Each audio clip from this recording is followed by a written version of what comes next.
क्या पासे भी किसी इंसान की आवाज सुन सकते? क्या वास्तव में पासे शकुनी मामा की आवाज को सुन सकते थे? जानिए महाभारत का एक अनोखा रहस्य। वैसे तो आपने बहुत ही रहस्य के बारे में सुना होगा।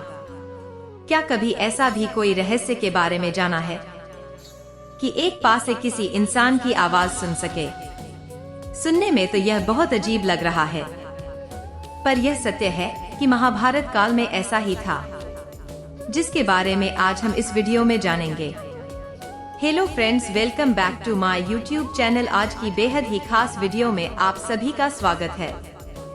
आज की वीडियो में आपको महाभारत से जुड़े कुछ रहस्य जानने को मिलेंगे, तो वीडियो के अंत तक जरूर बने रहिएगा। तो चलिए वीडियो को शुरू करते हैं। दोस्तों, पांचवा वेद कहे जाने वाले महाभारत की कथा में शकुनी उन प्रमुख पात्रों में से एक है, जिसे इस महायुद्ध के लिए जिम्मेदार माना जाता है। शकुनी अपनी कुटिल बुद्धि के लिए प्रसिद्ध है और कई लोग शकुनी को महाभारत का खलनायक भी कहते हैं। शकुनी मामा छल, कपट और कुकर्मों से भरे हुए थे। महाभारत में उन्हें अपने कामों के कारण जगह मिली। महाभारत में युद्ध तक शकुनी मामा पांडवों के विनाश के लिए चालें चले और उनकी चाल काफी हद तक सफल भी रही। महाभारत में इन कुटिल चालों के परिणाम में पांडवों के जीवन में काफी उथल पुथल हुई और अंत में युद्ध हुआ। शकुनी को गांधार राज भी कहा जाता था। ऐसा इसीलिए क्योंकि गांधार के राजा सुबल थे और यह शकुनी के पिता थे। इसके साथ ही शकुनी गांधारी का छोटा भाई था और जब से वह पैदा हुआ था तब से वह विलक्षण बुद्धि का सबसे तेज बच्चा था, जिसके जीवन का अधिकांश समय अपनी बहन के ससुराल में बीता था। शकुनी की बहन गांधारी का विवाह धृतराष्ट्र से हुआ था। वह हस्तिनापुर के महाराज धृतराष्ट्र का साला और कौरवों का मामा था। शकुनी मामा कौरवों का विनाश क्यों चाहता था? शकुनी हमेशा से दुष्ट विचारों वाला नहीं था। वह अपनी बहन गांधारी से बहुत स्नेह करता था और संसार के हर भाई की तरह यह भी चाहता था कि उसकी बहन की शादी एक योग्य व्यक्ति से हो और उसका जीवन हमेशा सुखमय रहे। मामा शकुनी द्वारा अपने बहन के पूरे परिवार का नाश कराने के पीछे एक कथा आती है, जिसके अनुसार शकुनी कभी भी अपनी बहन गांधारी का विवाह नेत्रहीन धृतराष्ट्र के साथ नहीं करना चाहता था, लेकिन भीष्म के दबाव के कारण उसे ऐसा करना पड़ा। इसी बात का बदला लेने के लिए उसने यह पूरा षड्यंत्र रचा।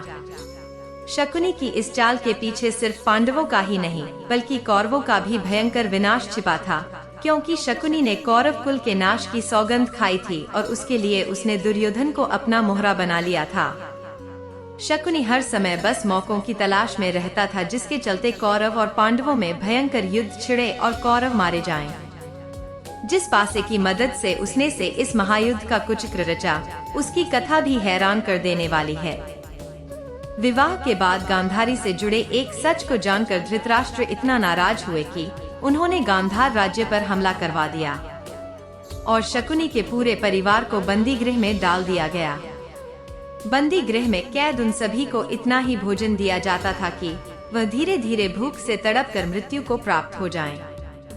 ऐसे में शकुनी के पिता ने तय किया कि सभी के भोजन के हिस्से से किसी ऐसे बुद्धिमान और चतुर व्यक्ति की जान बचाई जाए जो भविष्य में अपने साथ हुए अन्याय का बदला ले सके। अंततः शकुनी को बचाने का फैसला किया गया, लेकिन वह अपने इस प्रण को भूल न जाए। इसके लिए सभी ने मिलकर उसके एक पैर को तोड़ दिया ताकि अपने परिवार के अपमान की बात याद रहे। उसी के बाद से शकुनी लंगड़ा कर चलने लगे। शकुनी मामा के पास पासे कहाँ से आए? शकुनी के पिता जब बंदी गृह में मरने लगे तब उन्होंने शकुनी की चौसर में रुचि को देखते हुए कहा कि तुम मेरी उंगलियों से पासे बना लेना, इनमें मेरा आक्रोश भरा होगा, जिससे चौसर के खेल में तुम्हें कोई हरा नहीं पाएगा। पिता की उंगलियों से बने पासे से चौसर खेलने के कारण ही शकुनी हर बार पांडवों को हराने में सफल हुए। इस पासे की खास बात यह थी कि ये पासे केवल शकुनी की ही सुनते थे। पासे शकुनी के हुक्म के अनुसार ही हर बार प्रदर्शन किया करते थे। आपको यह कहानी कैसी लगी हमें बताएं और कमेंट में जय श्री कृष्णा जरूर लिखें और चैनल को सब्सक्राइब और कहानी को शेयर जरूर करें। बहुत बहुत धन्यवाद। मिलते हैं अगली वीडियो में, जब तक के लिए जय श्री कृष्णा।